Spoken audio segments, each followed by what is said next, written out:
자, 일단은 뭐, 그 소개가 있는데, 뭐, 보안기사 뭐 그런 게 있고, 일단 제가 아까 네이버 카페 얘기했던 게 이제 여기입니다. 그죠? 카페 네이버.com, 뭐, 림베스트 보안 여기 있죠? 여기에 가입하시는 게 좋다. 그래, 특별한 조건은 없으니까, 가입하시면 뭐, 기출풀이 그런 거 볼 수 있으니까요. 여기 정말 좋아요. 네, 정말 좋아요. 네, 아무튼, 그렇게 돼 있고, 그리고 지금 이 보안 기사를 공부하는 방법이 크게 두 가지 실기죠. 실기 방법이 두 가지 방법이 있어요. 둘 다 장단점이 있는데, 첫 번째, 이건 제가 생각하는 방법이에요. 첫 번째 방법은 뭐냐면, 지금 우리가 책이 있잖아요. 그냥 우리가 일반적으로 공부하는 책의 순서대로, 책의 순서대로 공부하는 방법이 있어요. 그러면 이제 이렇게 되면, 만약 이런 식으로 하면 이 책을 기준으로 얘기하면 뭐 저렇게 하겠죠. 뭐 그 첫 번째 시스템 보안 보고 뭐 보고 뭐 보고 이렇게 진도가 쭉 나가는 형태 이런 형태가 있고 두 번째는 주제별로 강의하는 게 있어요. 시험에 자주 나오는 주제에 대해서 실기니까 보자. 근데 여러분들이 이게 장단점이 있는 걸 아셔야 돼요. 이 주제별로 강의는 좋기는 해요. 이게 좋기는 한데 요거의 단점은 뭐냐면 물론 이제 이거로 할 겁니다. 사실은 이거로 할 건데 요거의 단점은 뭐냐면 우리가 보안기사 실기 시험을 보는데 필기를 기출문제 위주로 뭐 한 1, 2주 대충 보고 이렇게 붙은 거야. 옛날에는 그렇게 못 붙었어요. 옛날에는 그렇게 못 붙었는데 시험이 KCA라는 곳으로 이관이 된 다음부터 이제 그런 게 가능해지기 시작했어요. 그 필기 자체가. 이제 그러다 보니까 여기에서 뭐가 안 됐냐? 기본이 안 돼 있는 거예요. 여기에서. 근데 이제는 또 찝찝하잖아요. 내가 필기 붙었는데 또 필기책을 또 봐야 되나? 뭐 이런 생각이 들 수 있잖아요. 필기도 이 책을 갖고 보면 돼요. 근데 이제 이게 이제 독이 되는 거예요, 독이. 그래서 주제별로 공부를 해버리면 문제는 뭐냐면 이게 안 된 사람이 어떤 차이가 나오냐? 단답형에서 받아야 될 점수를 못 받고 끝나는 전국이 많다라는 거예요. 그러니까 이게 안 되는 거죠. 이거 자체가. 그래서 이거는 원래는 필기 때 끝나 있어야 되는 거고, 또 하나는 오해하지 말아야 될 거는 이거는 자격증 시험이잖아요. 자격증 시험. 모든 자격증이라는 거는 솔직히 이해로 공부하는 게 아니에요. 시험은 실력이 있건 없건 무조건 합격하고 보는 거기 때문에 뭐 이해 위주로 공부하는 게 아니에요. 그래서 이 시험은 훈련 위주로 공부를 해야 되거든요. 훈련 위주로. 훈련 위주로 공부를 해야 되는데 이제 이게 안 되는 거예요. 자꾸 이제 우리는 이제 책을 천천히 위에서부터 이렇게 읽어가는 형태로 학습하는 게 이제는 습관이 되다 보니까 훈련의 의미를 모르는 거예요. 예를 들어서 어떤 걸 얘기했는데 뭐 MDM이라는 게 나왔어. 나는 MDM이 뭔지도 몰라. 근데 누구는 답을 써요. 누구는 MDM 솔루션이라는 걸 실제 기업에서 쓰고 있는 담당자이면서도 그 문제가 그거인지를 모르는 거죠. 이게 뭐냐면 훈련 때문에 그런 거예요. 근데 훈련은 보통 이제 어떻게 하는 거냐면 굉장히 많이 눌러줘야 돼요. 그러니까 어떤 질문을 할 때 대답이 나오는 타이밍도 되게 중요해요. 내가 천천히 나온다. 그 사람 부족한 거예요. 이게 많이 눌려져 있어야 돼요. 그러니까 예를 들어서 이런 거죠. 실제 내가 만약에 공부를 하면 예를 들어서 개인정보보호법이라고 그냥 해볼게요. 개인정보보호법 15조가 있다. 개인정보 수집 이용에 대한 사항을 가지고 있고, 그리고 수집이니까 얘는 생명주기니까 21조가 개인정보 파기구나.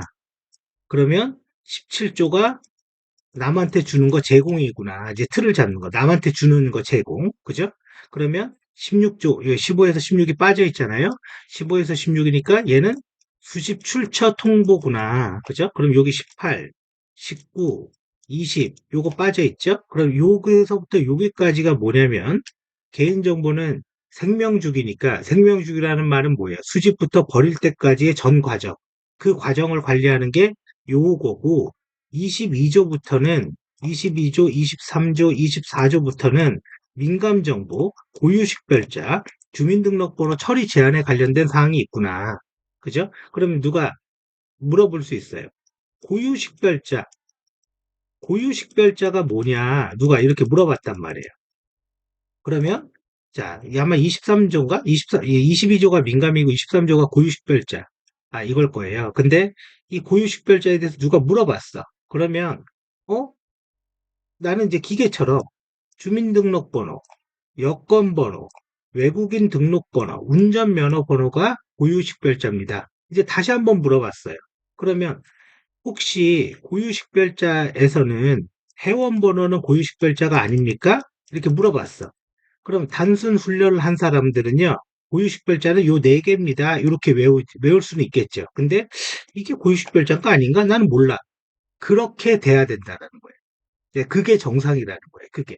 시험은 시험 공부의 훈련이라는 거는 이렇게 되는 게 정상인 거고요. 이거를 예를 들어서 이게 그 회원번호, 환자번호가 고유식별자인가? 맞아요. 사실은 맞아요. 근데 요거는 법령에 의한 고유식별자인 거죠. 근데 그런 거를 몰라도 된다라는 거예요. 그런 거는 언제 알아요?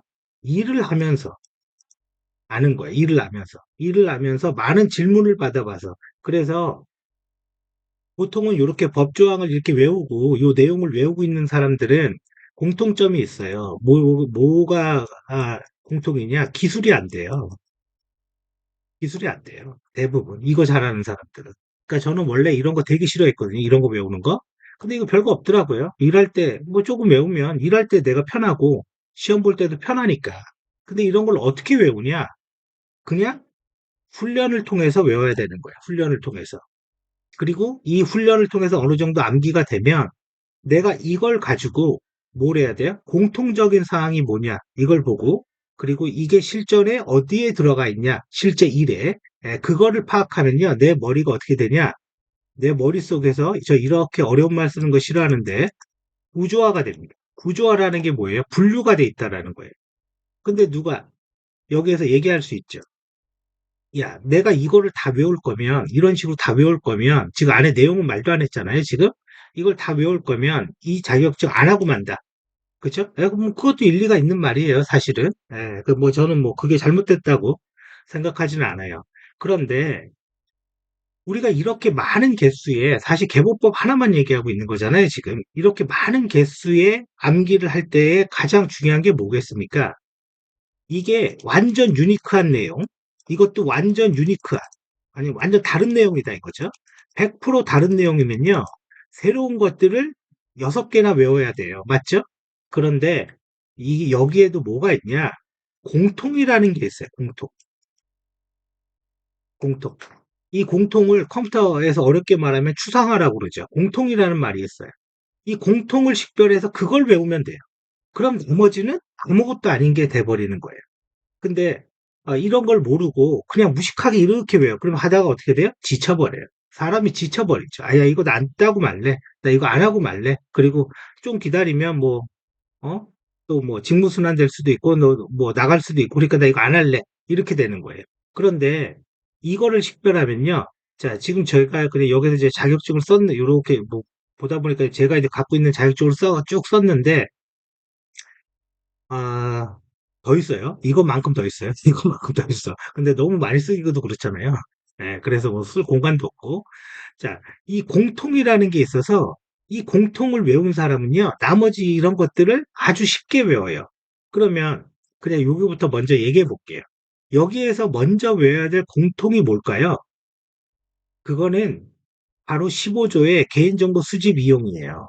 여기에서 정보 주체의 말이 되게 어렵잖아요. 정보 주체라는 말이 원래 되게 어려운 말이에요. 그게 무슨 소리예요? 주체라는 말이 되게 어려워요.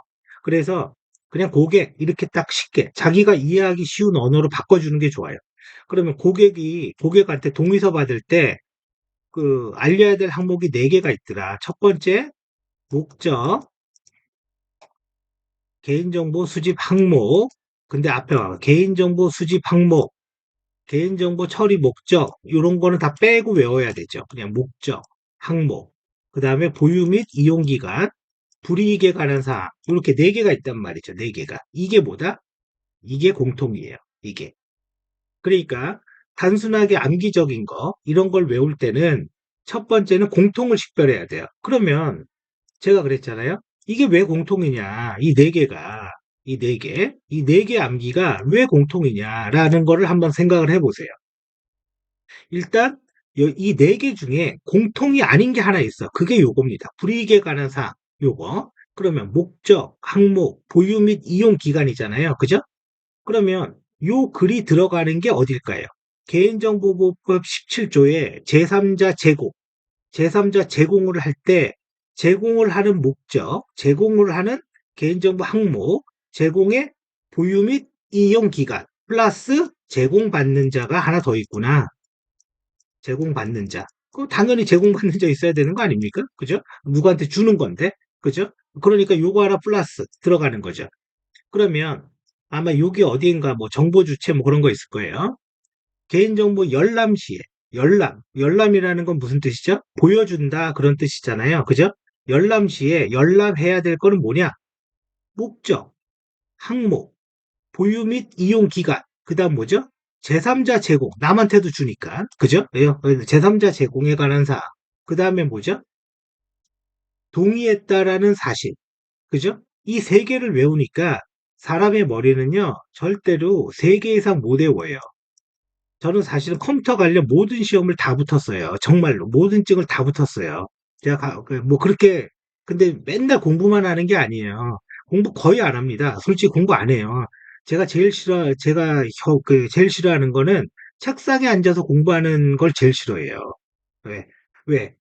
지겹잖아요? 그죠? 지겹잖아요? 그걸 몇 살까지 공부를 해야 되는 거예요. 근데 기본적인 걸 식별하고 그걸 하는 걸 되게 좋아해요. 그러면 나머지 시험들이 다 쉬워져요. 나머지 시험들이. 그러면 이 세 개가 과연 제가 17조랑 뭐 몇 조인지 모르겠지만 그 열람에 관련된 거, 그거 두 개로 얘기를 드렸는데, 그러면 이 세 개가 이것만 있냐? 개인정보 처리 방침에 있어야 될 항목은 뭘까요? 목적, 처리되는 개인정보 항목, 보유 및 이용 기간, 당연히 있죠. 개인정보 파기에 관한 사항, 개인정보 제3자 제공에 관한 사항, 그럼 어디인가 위탁에 관한 사항이 있겠네요. 위탁에 관한 사항, 여기까지만 해도 개인정보 처리 방침의 기본 틀을 알고 있는 거예요. 핵심적인 틀을. 근데 이제는 우리가 보안 감사나 심사를 받을 때는 여기가 뭐가 잘못됐습니다. 사실은 뭐 항목 하나가 누락됐습니다. 목적이 뭐 명확하지 않습니다. 이런 걸 갖고 지적을 받지만 제일 중요한 건 지적이 아니라 큰 틀을 내가 알고 있냐가 굉장히 중요한 거죠. 그러면 이 세 개만 알고 있으면, 이 공통이라는 걸 식별했으면 이게 개인정보 처리 방침 외에는 또 없냐? 있죠. 개인정보보호위원회가 만든 표준 위수탁 계약서라는 게 있어요. 그러면 그 표준 위수탁 계약서에 있어야 될 내용은 뭐냐? 목적, 항목, 보유 및 이용기가, 그죠? 일단 세 개 깔리잖아요. 그죠? 세 개 깔려요. 그 다음에 여기에 뭐가 있어요? 개인정보 파기에 관한 사항, 그 다음에 개인정보 안정성 확보 조치, 그죠? 이런 식으로 이미 큰 틀이 다 들어가 있는 거예요. 물론 거기에 손해배상에 관한 사항도 있고, 그죠? 관리 감독에 관한 사항도 있어요. 그죠? 그럼 다 들어온 거예요. 마지막이 재위탁에 관한 사항. 그게 뭐예요? 개인정보보호위원회가 만든 표준 위탁 계약서 문서에 있는 제목의 제목인 거죠. 그죠? 서브 제목까지. 그러면 내가 틀이 딱 잡혀 있잖아요. 그러면 내가 어떻게 되냐면 어떤 질문이 오거나 어떤 사항에 일을 할 때 빨리빨리 대응할 수 있어요. 빨리빨리 대응의 의미가 뭡니까? 의사결정을 할 수 있는 거예요. 빨리빨리 대응의 의미가. 그냥 문서를 빨리 만든다가 아니라. 자, 그래서 당연히 이래도 도움이 되는 거고, 그러면 요 상태에서 내가 요렇게 알고 있었는데, 개보법은 뭐 맨날 바뀌잖아요. 귀찮게. 왜 바꾸는지 모르겠죠. 맨날 바꿔요. 예? 어? 그래서 요번에 바뀐 것 중에 하나가 동의받고 수집하는 개인정보와 동의를 받지 않고 수집하는 개인정보를 구분해라. 뭐 이런 게 나왔단 말이지. 그러면 전체를 외우고 있는 사람 중에 변경된 거 하나를 보면 되는 거잖아. 이건 별거 없거든. 그래, 한번 읽어보면 평생 기억이 나는 거죠. 평생 기억이 나는 거예요. 그래서 훈련이라는 말의 뜻은요, 단순하게 외우면 됩니다. 그 말도 맞지만, 그거는 사람들이 하기가 너무너무 어려워. 왜? 지루하고 재미없는 공부거든요. 이런 공부가. 근데 이거는 합창식으로 공부하는 게 일단 베스트 1등인 거고, 그거를 공부할 때 항상 뭐를 한다? 어려운 말로 추상화. 공통적인 걸 찾아내야 된다. 그런 얘기예요.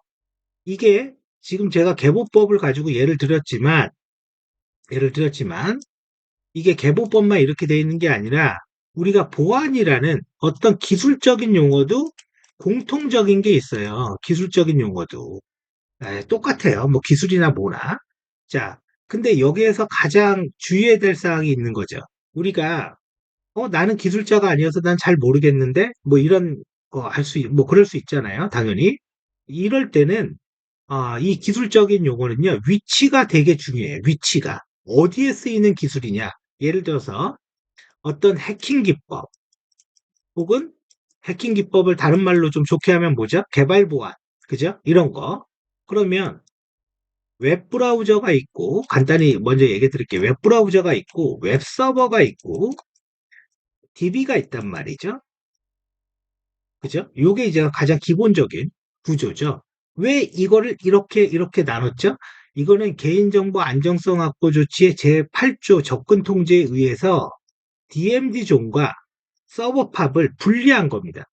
그래서 이쪽에 왼쪽에 있는 거를 언트러스트 존이라고 흔히 부르고 이쪽에 오른쪽에 있는 거, 특히 요 구간 오른쪽에 있는 거 이거를 트러스트 존이라고 부르는 거예요. 뭐 그 트러스트다, 언트러스트다라는 말은 보통 이제 방화벽에서 설정하고 구분할 때 그렇게 쓰는 거고 우리가 학습 용어는 아니에요. 그러면 예를 들어서 우리가 필기를 해봤으니까 크로스 사이트 스크립팅이라는 건 들어봤어. 지금 이걸 설명할 거 아닙니다. 근데 이 공격은 도대체 이 세 개 중에 어디에서 일어나는 거냐? 여기에서 일어나는 거예요. 근데 크로스 사이트 스크립팅과 비슷한 건데 좀 뭐랄까 비슷한 건데 구분이 좀 애매한 게 있습니다. 그게 뭐예요? CSRF거든요. 걔는 여기에서 일어나긴 하지만 CSRF는요, 서버를 공격하는 거예요. 위치죠, 지금. 일단 위치를 분명하게 해야 돼요. 위치를 분명하게 해야 돼요. SQL 인젝션은 여기를 건드는 거야. 그러니까 DB를 읽는, DB와 대화하는 언어가 SQL이잖아요. 그죠? DB에다가 야, 읽어봐. 이렇게 하는 언어가 SQL이니까 여기인 거예요. 그 다음에 업로드. 그런 건 여기를 하는 거고요. 업로드. 이런 것들은 코드 인젝션. 여기를 하는 거예요. 네, 여기를 하는 거예요.